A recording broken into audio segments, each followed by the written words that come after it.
start with the new content in the molecular basis of inheritance.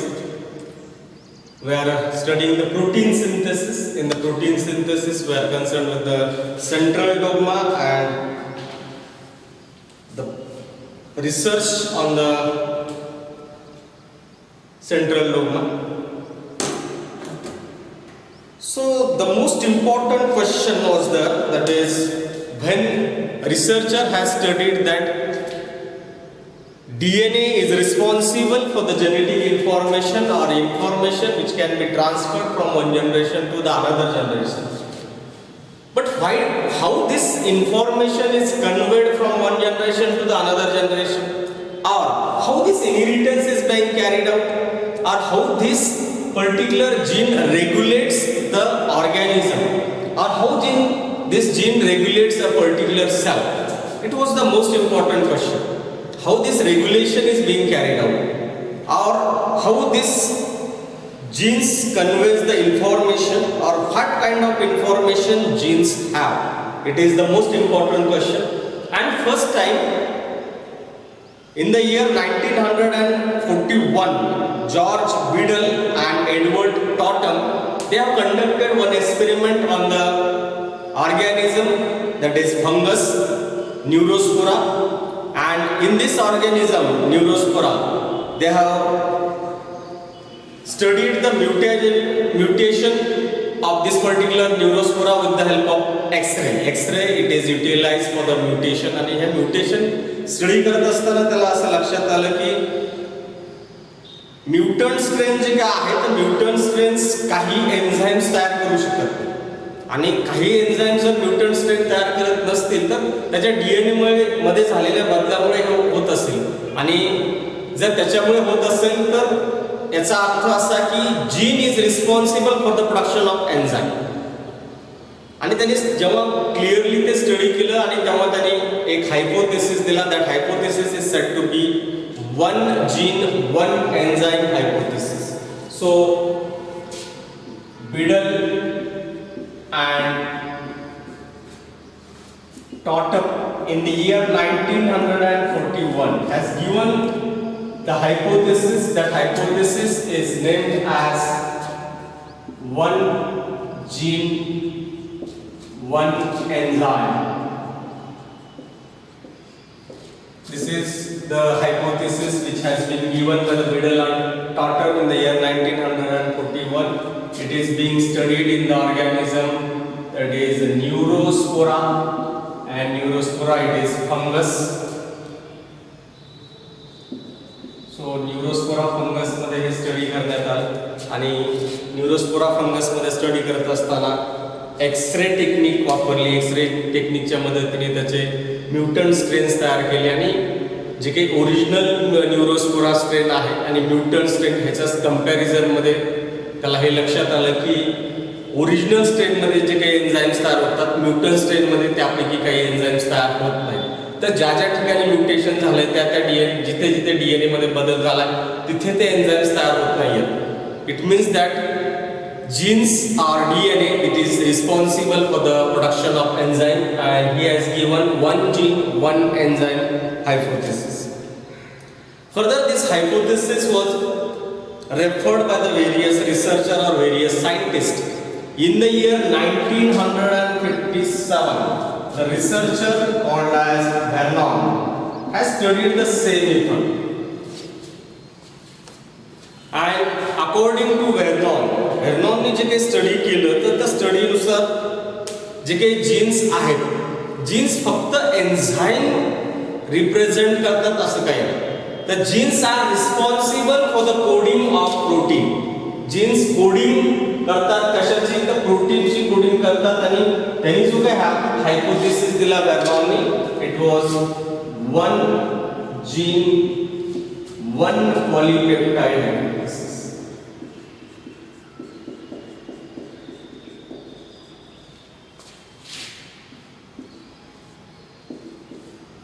आता one gene one polypeptide one gene one enzyme आपण last year in the 11th standard biochemistry of cell जेव्हा शिकलो होतो तिथे असं शिकलं की each and every enzyme is a protein. Each and every enzyme is a protein but every protein is not an enzyme. तर प्रत्येक एन्झाईम हा प्रोटीन असतो आणि प्रत्येक प्रोटीन हा एन्झाईम असेलच असं काही. तर हे जे काय आहे तर एन्झाईमच्या ऐवजी इथे शब्द जो काही पॉलीपेप्टाइड वापरलाय, polypeptide it means a protein. It is the part of protein. So in the 1957 this hypothesis was further cleared by the Werner and it is given the name one gene one polypeptide hypothesis, and nowadays this hypothesis is continued or it is well being known and it is हा जगमान्य universal. Okay, after that protein synthesis का महत्वाचं आहे किंवा protein synthesis का होतं. Protein synthesis is most important, essential or significant metabolic activity which is being carried out in the living organism or each and every living cell. प्रत्येक living cell मध्ये होणारी activity आहे आणि for actual phenotypic expression of any character. आपण जसं मेंडलने study केलेले 7 characters बघितले किंवा प्रत्येक ऑर्गॅनिझम मध्ये प्रत्येक इंडिव्हिज्युअल मध्ये डिफरंट कॅरेक्टर्स जे काही बघायला मिळतात त्या कॅरेक्टर्सचं फिनोटिपिक एक्सप्रेशन कसं होतं. जिनोटाइप आणि फिनोटाइप आपण हे 2 कन्सेप्ट स्टडी केले. Genotype that is actual content in the gene और next one it is phenotype. Phenotype it is nothing but the expression, actual expression कशा पद्धतीने होतं. तर फिनोटिपिक एक्सप्रेशन जे काय आहेत हे लिव्हिंग सेलमध्ये किंवा ऑर्गॅनिझमच्या बॉडीमध्ये हे जे काही कॅरीड आउट होतात it is with the help of various proteins. हे वेगवेगळ्या प्रोटीनच्या मदतीने होतात. वेगवेगळ्या बायोकेमिकल रिएक्शन जे काही ऑर्गॅनिझमच्या शरीरामध्ये होतात it is with the help of protein. Either it requires a specific kind of enzymes and this enzymes are also the proteins. So different kind of catalytic or structural proteins are required in the cell and all these are being produced with the help of protein synthesis process which is regulated or which is done through a DNA or which is carried out by the DNA. So it is the actual history of the protein synthesis. Now we are concerned with the central dogma, how this particular protein synthesis is being carried out. We are saying that DNA is responsible for the phenotypic expression or gene is responsible for the phenotypic expression. Gene consists the DNA. Gene consists the DNA. This particular DNA, it undergoes the process called as transcription. What is transcription? Transcription is nothing but the synthesis of mRNA from the DNA. Or synthesis of RNA from the DNA, it is called as transcription. Actually, we have studied the 3 types of RNA. Non-genetic RNA, that is mRNA, rRNA and tRNA. Messenger RNA, ribosomal RNA and transfer RNA. Among this most important RNA which conveys the information from DNA for the synthesis of protein, it is mRNA. So DNA is converted into mRNA and this process is called as transcription. While if this DNA is synthesizing the mRNA and mRNA is further synthesizing the DNA, what we call this? It is called as retranscription or detranscription. While mRNA further utilize mRNA with the help of rRNA, ribosomal RNA and transfer RNA, it produces a protein and that particular process it is called as translation. So DNA is going to form the mRNA. mRNA is being synthesized with the help of process called as transcription. Transcription साठी लागणारा enzyme transcriptase enzyme. mRNA पासून जर परत DNA तयार करायचा असेल तर त्यासाठी लागणारा enzyme reverse transcriptase enzyme. mRNA जो काही प्रोड्यूस झाला हा mRNA रायबोसोमल RNA वर जातो. रायबोसोमल RNA वर गेल्यानंतर तिथे with the help of tRNA there is synthesis of protein is being carried out, and this particular process is called as translation. This is the central dogma for the protein synthesis, which has been given by the Crick. Okay, have a nice time. Okay, dear students, we are concerned with the topic molecular basis of inheritance, in which we have studied in the last lecture, that is DNA replication. What is DNA replication? That is, DNA is multiplying itself with the help of various kind of enzymes, and that is called as DNA replication. This DNA replication, it is studied by Watson and Crick. While the DNA replication which is being carried out in the organism, that is prokaryotic organism or eukaryotic organism, how this takes place?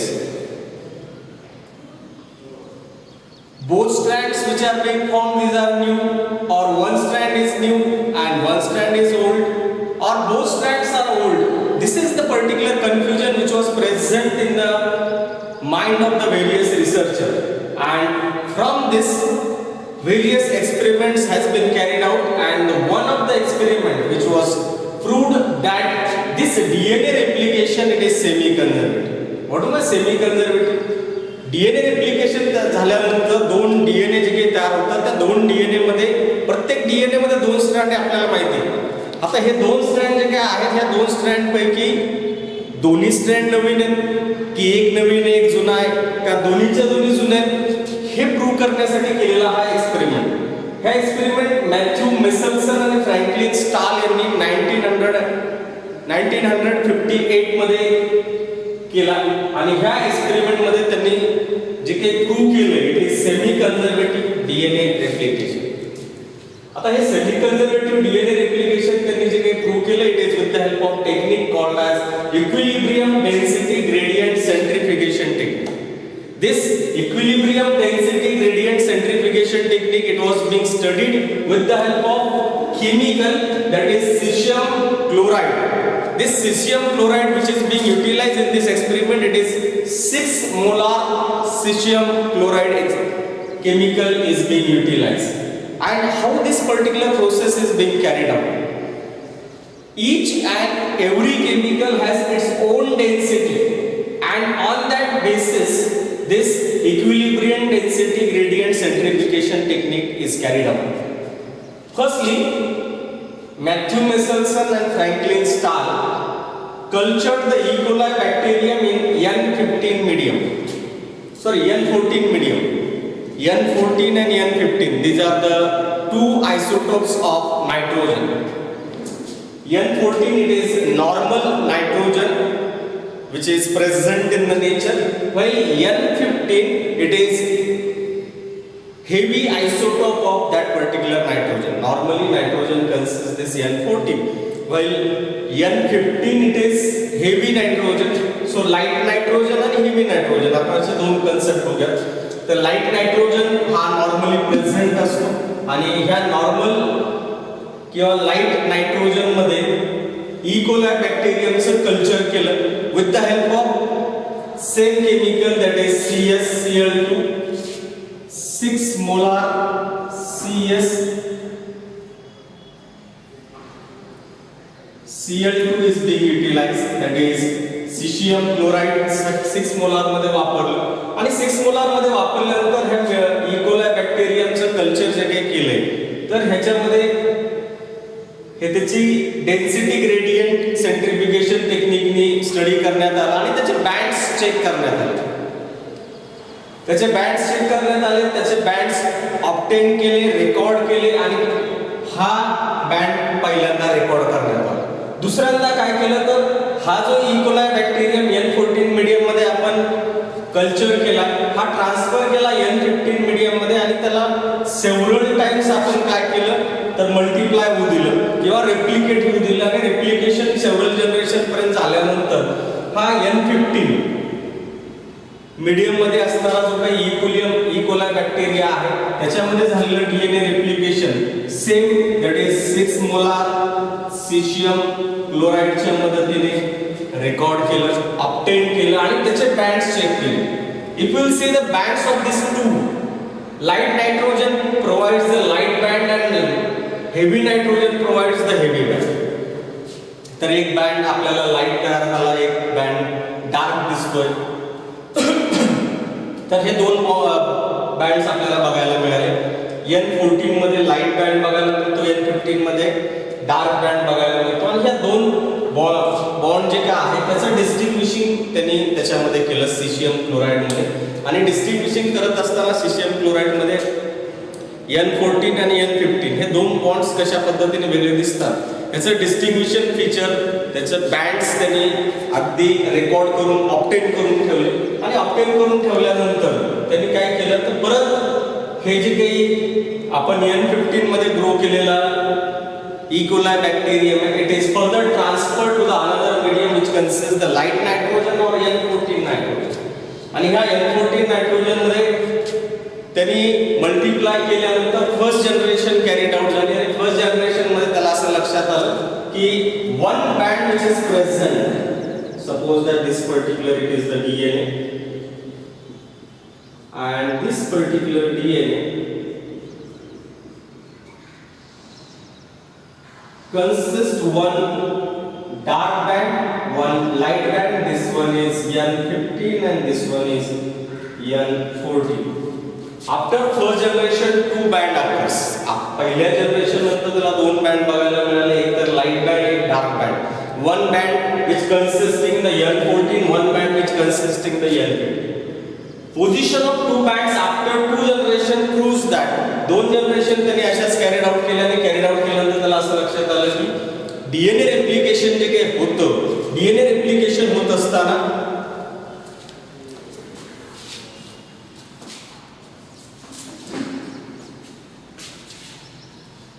आपण जे काही DNA replication बघितलं, ह्या DNA replication मध्ये हा जो काही strand आहे, this one is older strand. आणि इथे जो काही नवीन स्ट्रँड तयार होईल, either it is in the fragment position or it is in the continuous position, this one is new strand and this one is old.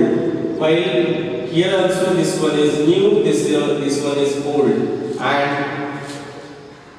likewise, one strand is conserved and one strand is new. That's why the replication which is carried out by the DNA, it is semi-conservative DNA replication. आणि हे semi-conservative DNA replication अशा पद्धतीने Matthew Meselson आणि Franklin stall यांनी study केलं.